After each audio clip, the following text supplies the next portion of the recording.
গ্রামে এক ছেলে ছিল, নাম তার স্বপন। নামটি যেমন স্বপন, তেমনি চোখে তার ছিল অনেক স্বপ্ন। কিন্তু এই স্বপ্ন কি আদৌ পূরণ হবে? তার পরিবার ছিল অনেক গরিব, অসহায়, দরিদ্র পরিবার থেকে। সে তো তার স্বপ্ন করতে পারবে না পূরণ। হাজার স্বপ্ন চোখে থাকলেও সেটা হয় না কখনো পূরণ।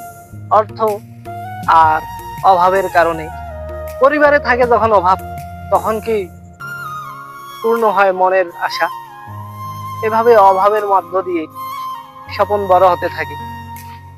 গ্রামের মানুষের কাছে সে হয় অবহেলিত, নিপীড়িত, যেখানে যায় সেখানে লাঞ্ছনা বঞ্চনায় শিকার। কিন্তু সে কখনো ধৈর্য হারায়নি। দিনের পর দিন সে নিজের জন্য, তার পরিবারের জন্য পরিশ্রম করে গেছে। দিনকে দিন বলেনি, রাতকে রাত বলেনি, শুধু ছিল চোখে স্বপন আর সাথে করেছে পরিশ্রম। এভাবে গ্রামে কাজ করতে করতে হঠাৎ চলে যায় শহরে। শহরে গিয়ে এক হোটেলে ঢুকে। হোটেলে কাজ করতে করতে কোনো একদিন সে মালিকের লাঞ্ছনা বঞ্চনার শিকার হয়। সেখান থেকে আবার চলে যায় আরেক এক ফ্যাক্টরিতে, জুতার ফ্যাক্টরিতে। সেখানে গিয়ে কাজ করে। কিছুদিন পর সেখানেও সে লাঞ্ছনা বঞ্চনার নিপীড়িত হয়। কারণ স্বপনের তেমন এমনটা লেখাপড়া ছিল না, ছিল না কোনো প্রাতিষ্ঠানিক শিক্ষা, যার কারণে সে সব জায়গায় সবকিছু ভালো রকম করতে পারতো না।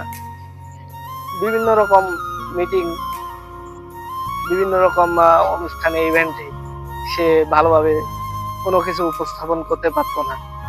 অফিসের বসের সাথে ভালো করে কথা বলতে পারতো না, যার কারণে সব জায়গায় সে লাঞ্ছনা বঞ্চনার শিকার হতো। অন্যায় আর নিপীড়িত হতে হতে সে নিস্তেজ, কিন্তু তবুও তার মনের আশা দৃঢ়, সে একদিন সফল হবে। কিভাবে সেখান থেকে সে গেল রড কোম্পানিতে। রড কোম্পানিতে চাকরি করতে করতে কিছু অর্থ উপার্জন হলো। সে চিন্তা করলো যে আর বসে থাকা যাবে না, সে একটা ব্যবসার চিন্তা করলো। আবার কয়েক বছর গেল, সে টাকা ফ্যামিলিকে দিল এবং নিজেকে চলতে লাগলো সেই টাকা দিয়ে। আর তার থেকে কিছু একটা অংশ সে রেখে দিয়েছে নিজের ব্যালেন্সে।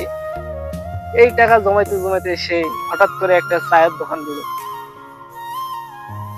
সে তার ব্যবহার এবং ধৈর্যের ফল হিসেবে সে তার সফলতা পেয়েছে।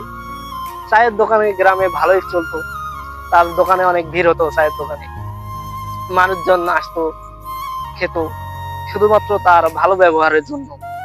এভাবে সে সততার সাথে ব্যবসা করতে করতে তার ব্যবসা অনেক বড় হয়ে যায়। সে তার দোকানকে আরো প্রসারিত করে, আরো মালপত্র উঠায় দোকানে। এভাবে তার ব্যবসা প্রসারিত করার পাশাপাশি সে কিছু অন্যান্য ব্যবসার সাথে যুক্ত হয়। এভাবে সে এক সময় অনেক টাকার মালিক হয়ে যায়। সে টাকা মালিক হওয়ার পরে এখন সে অনেক ভালো চলতেছে। তো এই যে মানুষের যে ধৈর্য, সে যে লাঞ্ছনা বঞ্চনা শিকার হয়েছে, তবুও সে তার মন থেকে ধৈর্য হারায়নি। সে কখনো ভাবেনি যে আমার দ্বারা কিছু সম্ভব হবে না।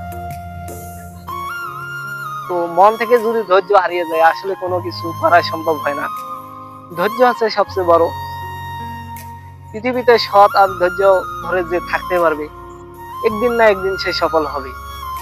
এই সফলতা এত সহজ না। সফল হতে হলে জীবনে অনেক পরিশ্রম করতে হয়। সফল হওয়া পর্যন্ত যে ধৈর্য আর পরিশ্রম লাগে, এই ধৈর্য আর সফল পরিশ্রম যে ধৈর্য সহকারে করতে পারবে, একদিন সেই সফল হবে। সফলতার গল্প মুখে বলা অনেক সহজ, কিন্তু সফল হওয়াটা অনেক কঠিন। সফল হওয়ার জন্য যে পরিশ্রম করতে হয়, পরিশ্রমের কোনো বিকল্প নেই। তুমি পরিশ্রম করে যাও, আজ নয়তো কাল, 1 বছর না হলে 2 বছর, 4 বছর না হলে 5 বছর, কোনো না একদিন তুমি সফল হবে। কিন্তু তোমার ধৈর্য হারানো যাবে না। তেমনি ভাবে স্বপ্ন তার ধৈর্যকে হারায়নি।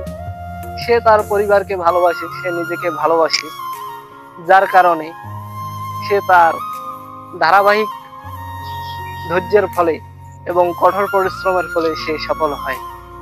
তো সফল হওয়ার জন্য ধৈর্য আর পরিশ্রম, এর থেকে আর অন্য কোনো বড় ধরনের আইডিয়া নেই।